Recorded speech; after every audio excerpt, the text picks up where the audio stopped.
Alaykum assalom. Xush kelibsiz uka. Rahmat aka, salomat bo'ling. Har doim Toshkentga kelamiz, gостиницада turamiz doim. Uy joy qilgan ekanmiz qarang.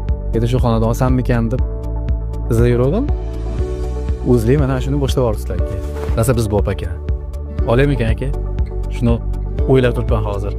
Jaloliddin zo'r tanlov uka. Bashkent turar joy majmuasida shunchaki xonadon xarid qilmaysiz, balki qulaylik, sifat va eng asosiysi ishonch. Qarang, mana Bashkent bu puxta o'ylangan planirovka, sifatli materiallar va yana bir qulayliklaridan shahar markaziga 15 daqiqalik masofa. Zo'ru, hamma sharoit bor ekan-da bu yerda.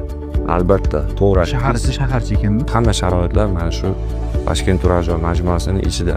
Maktab, bog'cha, hamma infratuzilmalar, kerakli poliklinikalar, restoran, ovqatlanadigan joylar, fitness klublar, KFC deysizmi, Kazinka deysizmi,